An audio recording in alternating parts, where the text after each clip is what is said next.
So, when you go to the store, or eBay, or Steam, or wherever it is you like to pick up your games, and you buy yourself a video game, you want to get your money's worth. There are games out there that are ridiculously expensive and greatly disappoint, and there are games out there that are ridiculously cheap and are fantastic. In general, I would say most people would prefer the latter to the former, but there is an extra step that we can take there. How about removing all of the price and none of the enjoyment? The funny thing about free games is that just being free instantly covers up so many flaws. Even games that are normally considered to be downright terrible are beheld as excellent distractions when they are free.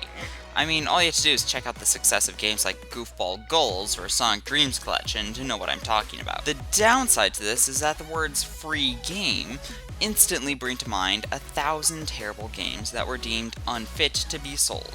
So then it's really something special when you find a free game that's actually really good. I mean, there are plenty of terrible, or even more commonly, meh games for free out there, and trudging through them to find a single brilliant one is not an inviting prospect. To make my search a bit easier, I've included a total of 10 rules for this list. First, no games I haven't played. Second, one game per franchise. Third, the game has to be available on PC. Fourth, no MMOs or online-only games allowed. No flash games, no fan games, no ROM hacks, no mods, and no pay-to-win games, so while it's free to play, you have to actually spend money in order to get the full effect. And no games that have an upgrade versions of themselves that you can buy. You shouldn't have to pay to get the full experience. And finally, no games that are still in the process of being made. We just need to judge these games by their final product, not what we have now. This does not count for games that have been abandoned. We can judge those as we have them now, since we'll never have anything better of it. Even with all these rules in place, I'd still be willing to say that there are 1,000 times as many free games as there ever were commercially sold games. So finding a single one that's more than worth playing is not easy. Finding 10 of them is downright devious. But that's not what I did. Oh no. I went out and I found almost 100 free video games that were nearly good enough to be commercially sold. How I ever managed to bring it down to just 10 is a mystery. I think I blocked out my mind due to sheer painfulness. And with that, I'd like to just get 4 honorable mentions out of the way right now. These are the games that looked like they certainly should have made it on the list, but either I couldn't play due to technical difficulties, or just didn't get far enough in to justify including. Hey, I worked on this list for 3 months. I'm done waiting. So I'm terribly sorry for Ryu, Ink Travelers, Ultra Isla Genesis, and Path of Shadows. Especially Path of Shadows, because that game looks fantastic.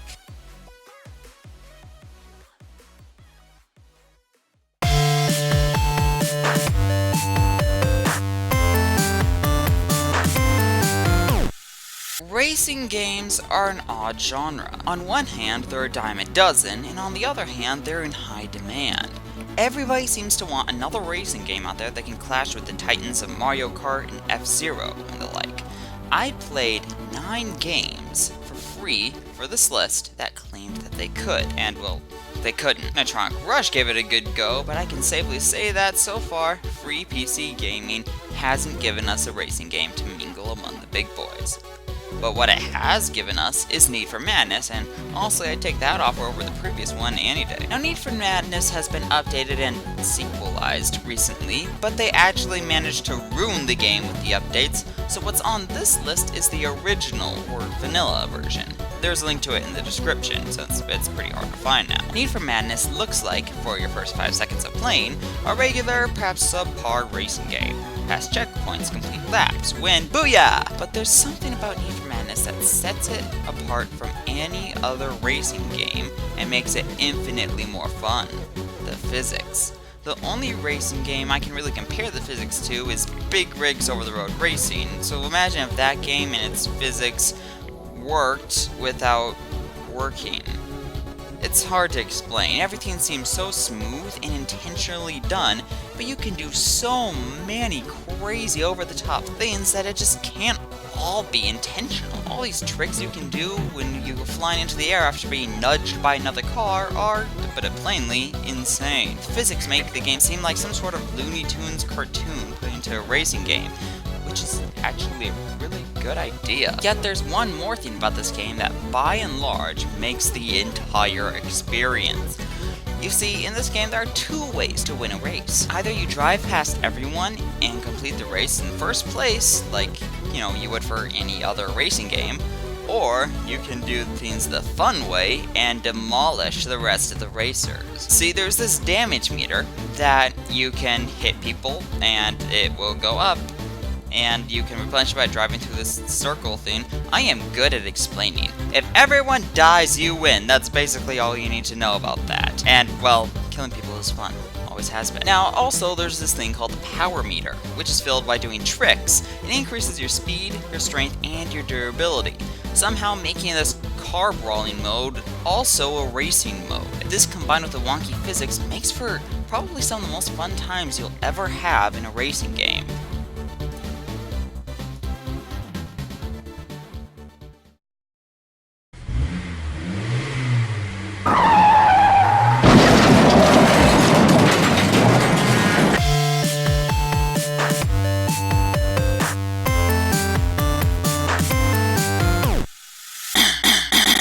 One of the best things about free games and indie games in general is how different they can be from the stereotypes of modern gaming. Playing something like Undertale is hugely refreshing compared to the smashboards of normal RPGs out there. But sometimes the best indie games can simply redo what's already been done, and just do it really, really well. I believe that that's the case with Celestial Mechanica. By all means, this is a Metroid game with some Mario-style platforming, but it's done so very right that I just honestly don't care. Because of the nature of this game, it's not something I have a whole lot to say about. Quite simply, it's a work of art. Going through these stages just feels so smooth, and the puzzles feel just so right. There's just something about this game that is so simple that it feels like, I don't know, it's the meaning to life or something. I'm improvising right here, so don't judge me. The graphics are beautiful, the music is gorgeous, and it's like every other Metroidvania game, but so much better because everything about the game feels like it belongs exactly where it is, and is exactly where it belongs.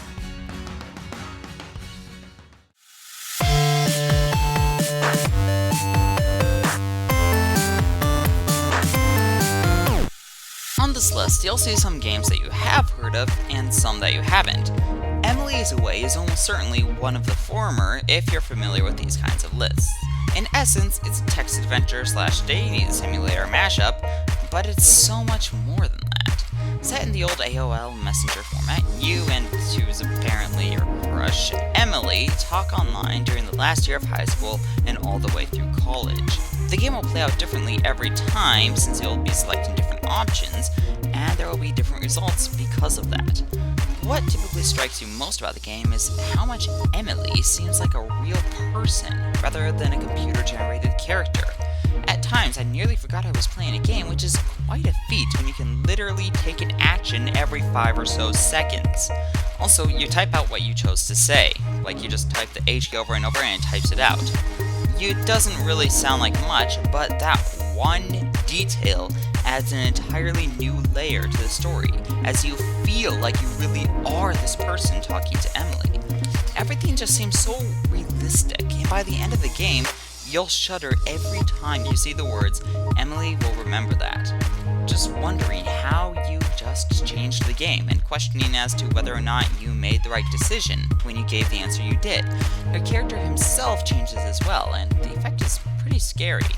Something about seeing you erase "will we ever be the same as before" to "how's the weather over there" is both grating and terrifyingly realistic, because you know that this does really happen. This is a game that makes you think, and there are precious few of those these days.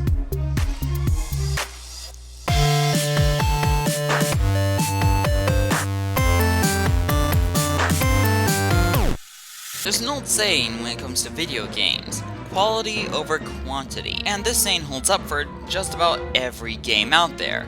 But on occasion, there does come a game that is both of the highest quality and is absolutely huge. It's not all that uncommon, actually. Even back to 1986, The Legend of Zelda was considered one of the biggest games out there, and, well, it was fantastic. Well, back then it was, not so sure about now. The trend was repeated every so often, and it became more common as video games went on and became more complex. The Metroid and Zelda games are particularly well known for this reason for a long time, along with RPGs. Then strategy games came into the picture. Sure, there were strategy games like Pikmin, which are fantastic but not especially long, but there were also games like the Civilization series or Command & Conquer. Huge games with high quality and hundreds of hours of playing time. In a case like that, well, not much else is needed, which is why Battle for Westnoth is so well loved. Come on, you knew this game was going to be on here. Now if you go online and simply look up top 10 free games, you'll be splattered with dozens of lists that contain nothing but MMOs. It's really quite annoying, and it's actually most of the reason I made this list with all the restrictions I did. However, even on lists like those, one game still managed to prevail and stand out among the big boys, which was, of course, Battle for Westnoth. Now if you've played Command & Conquer, you know what to expect. A strategy game with a set amount of options and money where you play against computer opponents.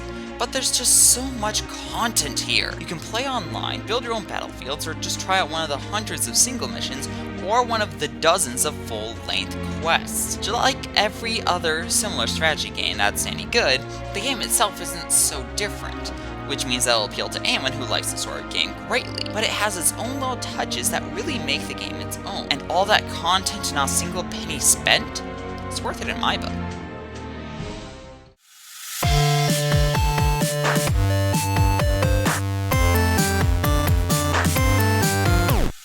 I haven't talked about We Fight the Game on this channel yet, have I? I guess I'll have to fix that.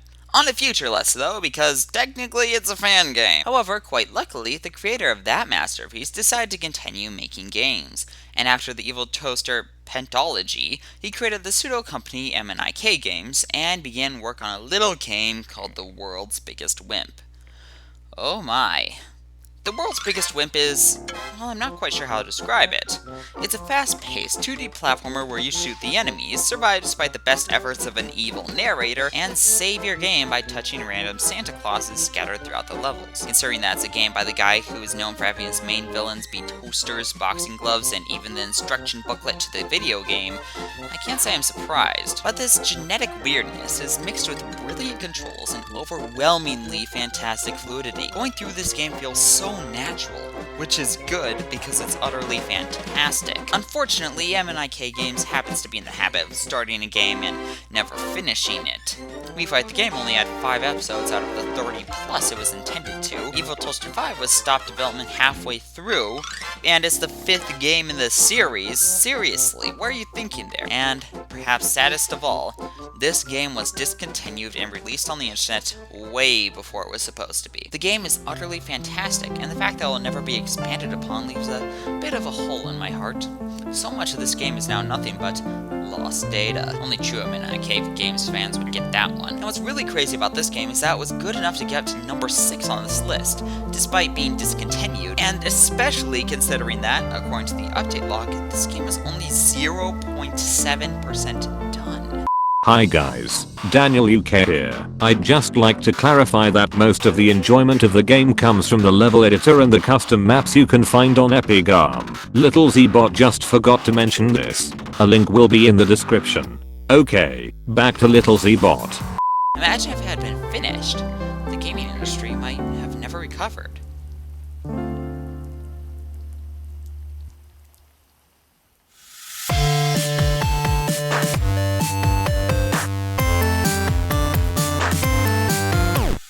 Getting all the way up to the top 5 of this list is no small feat. It means that you beat almost 95 other games in quality. It means that you're an awful lot of fun to play, that you can do something deeper than just mess around it. Beyond that, you're just really, really good. Yet here we are at number 4, and we've yet to see a proper RPG on this list. Well, that ends now.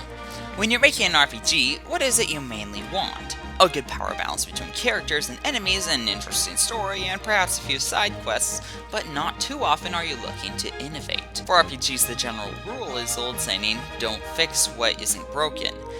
Yet a couple playthroughs of Sage Fusion may have you wondering whether or not that's such a good rule. Don't get me wrong, normal RPGs are fine, I love me some Dragon Quest, but every once in a while you just want something that gives you a little kick.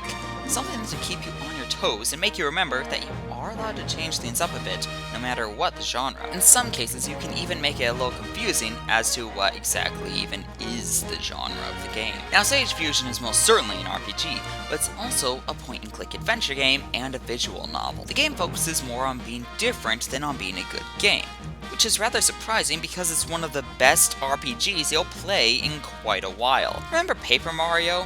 Yeah, I do. It was like the first RPG I ever played and it's still one of my favorite games of all time. How did it not make it onto my top 10 Mario games? Maybe I should reevaluate that list. Well, do you remember that feature where you could give out more damage or receive less if you press the button at the right time? Well, this RPG takes that idea and amps it up to the extreme. If you miss the right moment, you could end up spending an hour to defeat normal enemies, but if you make it, you can easily handle even the toughest of bosses. I nearly died on the tutorial level of my first playthrough, but managed everyone quite easily on my third. And that's not even mentioning the story. In fact, I probably shouldn't mention the story, except that it's seriously good. Perhaps that's the most surprising thing about this game. It spends so much time being different that at times you can forget that at its core it's still just an RPG. And that's just awesome.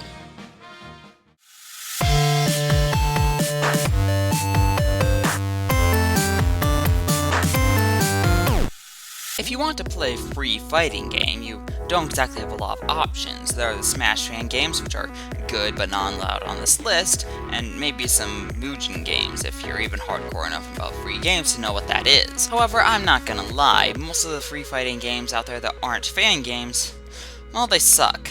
That's why I was so happy to find a game that met all of my qualifications for being a great fighting game, and more. Have you ever heard of Nidhogg? I wouldn't be surprised. It's a fairly stabby, fairly popular game that you can buy for about $15. Not bad by most standards, but when you find out that you can get the possibly even better and very similar Eggnog Plus for free, you'll probably lose all interest in buying the former. Eggnog Plus is a fighting game where death is simply an inconvenience. The main goal isn't to kill your opponent, it's to kill him and then run the heck away before he respawns. In order to move a screen, you have to kill the other player, and if you get past a few screens into the glorious Eggnog at his end of the battlefield, you win, making this more of a hit and run kind of deal.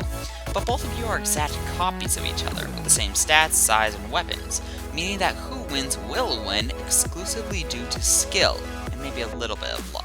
But every fighting game has that. The thing about this game that makes it so involving, however, is how utterly simple it is and yet how amazingly complex.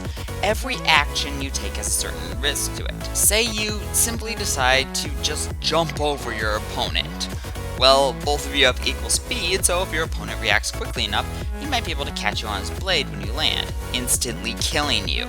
If he does do this though, and you catch on early enough, you can alter your jump to get behind him and thrust forward to deliver your own killing blow. But you still need to turn around to deliver the blow, so if your opponent is still faster, he can whip you around and stab you in the back. That's just if you want to jump over your opponent. Things get infinitely more complicated when you actually attack.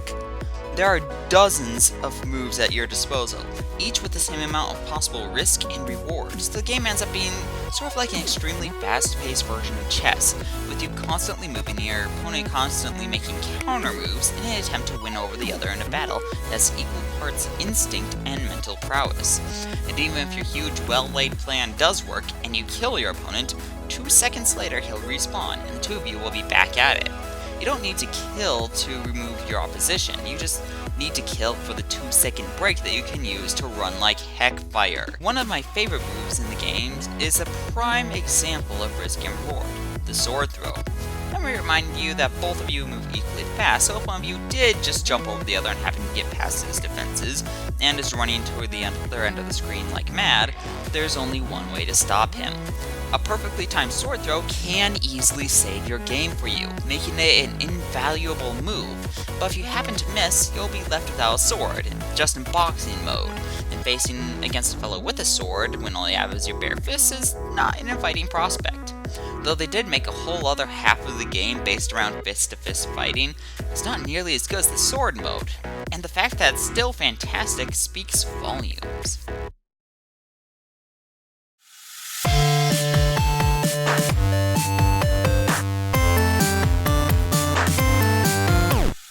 So we've come pretty far in this list. We've gone from fighting games to platform games to I'm not sure what this is games, but you may notice that we've yet to have a first-person shooter. Well, there's not going to be one, so don't get your hopes up. I mean, the free FPSs out there aren't bad, per se, but they could be a lot better. In the meantime, we have about 1,000 RPGs to sort through, thanks to a little program called RPG Maker. RPG Maker and Game Maker are not only the most commonly used game making tools online, but also among the most hated. This can be attributed to the fact that most of the time these programs are picked up by those who think they can make games, and they can't, and used to spurt out a couple of terrible or just subpar titles. And yes, most of the games made by these are absolute monstrosities, but there are still a few really good games out there. After all, they were made to make indie games, so when a great developer uses them, we shouldn't be surprised when things turn out right. Now, Game Maker usually gets the tail end of the stick, but both The World's Biggest Wimp and Deja Vu Worlds were made with it, so it can't be all bad. Well, plus there was Undertale, but who's ever heard of that game? But RPG Maker, we haven't mentioned yet. Now, there's a suitable amount of good games made with RPG Maker, and there ought to be, considering how good of a tool it actually is. Gems like Yume Nikki and To the Moon still stand out among the rest, but while it's really good with paid games, the program really shines with the free ones. You have to feel bad for Ultra Isla Genesis. There's almost no doubt that it would have made it on this list if I had been able to get past the tutorial. Seriously, how do you beat these things? But it was not to be, so we had to condole ourselves with Sunken Spire. But that's not such a bad thing. It's sort of like trading strawberry ice cream for chocolate. The strawberry would be fantastic, but you know the chocolate's gonna be pretty amazing too. And pretty amazing it is, as Sunken Spire is now one of my favorite RPGs ever made. It's hard exactly to say what's so good about it. I'll have you know that it's every asset that a good RPG needs. A brilliant story, fascinating characters, an excellent battle system, and a great hub design. The playoff between the three main characters is certainly one of my favorite parts of the game. You have Alma, a classic scientist person with an intellectual mind and a dry but hilarious sense of humor. Elsa, no, not that Elsa, an impatient warrior who likes to get things done and get them done quickly, and the lovable Ooze, a shape-shifting blob that can talk and comes with the innocent spirit of a 6-year-old. The chemistry between the three characters makes every cutscene a joy to watch, which is quite a feat considering that's really nothing but several lines of dialogue. The fights are brilliantly laid out. Like at one point there's a character who claims that if you kill him last, he'll help you on your quest. If you do kill him last, he somehow comes back to life for the next several battles and severely injures the enemies you're facing. It's touches like this that make the best games, and this game has several of them. And did I mention that Alma is a married woman? I mean, a game starring a girl is rare enough, but a married woman is almost unheard of, and they make it work. There's no love interest here, it's just, this is the character, this is her backstory, and it's mentioned. If this game has one fault, it's that's too easy. You'll rarely be in any danger of dying anytime soon. But when you have this much fun playing, you don't really want it to stop, so it's not really that much of a problem. That's a feat in and of its own, I think.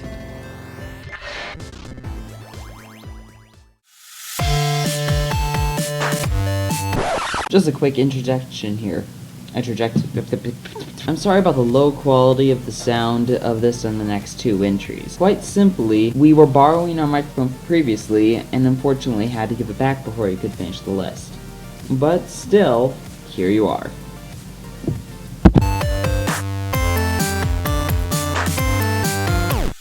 Free games aren't a new idea. I mean, way back when, it might seem like anybody with the skill it takes to make a game ought to be making buckets from it, since it wasn't yet too common a thing, but just remembering games like Minesweeper and Ski Free will immediately correct you. Still, those were incredibly simple games. Fun, but simple. And they all became monotonous rather quickly. Pretty soon gaming was moving on, and in 1999, everyone was focused on what all this new technology could do. 3D gaming was still really fresh, and everyone wanted a piece of it. But while all that was going down, a little man who went by the name of Pixel was carefully crafting one of the best 16-bit games ever made. 5 years later, it came out to a world that didn't even know they wanted it. Things changed.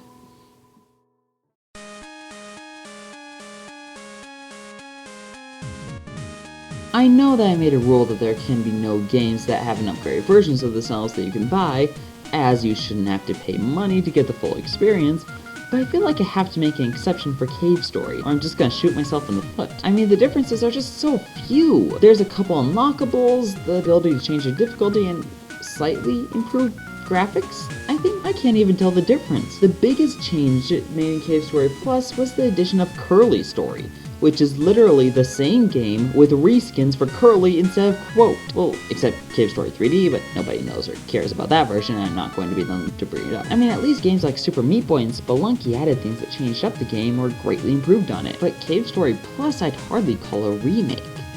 But I'm actually okay with that, because the original was just too good to change. Stylized after the Metroidvania games, it's a fantastic game. Great level design, cleverly designed enemies and bosses, an intriguing story, interesting characters. It has every checkbox? Yes, it has a box of checks that you can eat and stab. It has every checkbox to making a great game checked off, and yet it's even more than that. It goes above and beyond with tons of secrets, options, and just holy crap, the length of this adventure. Comparing it to any of the other games on this list, with the possible exception of Battle for Resna, there's just no contest. I mean, the others were all great, and their short length never got in the way of that, but here's an adventure you can sink your teeth into for several hours. Maybe I'm just really bad at video games, but it took me well over a dozen hours to beat the main story, and every second was incredible. This has to be one of the most well-designed games I've ever had the pleasure of experiencing. It's a totally free game, and I would have been fine with paying the full price of Cave Story Plus a couple times over just to experience it. Jeez, what have you given us, Sir Pixel? What could possibly top this masterpiece? Oh wait.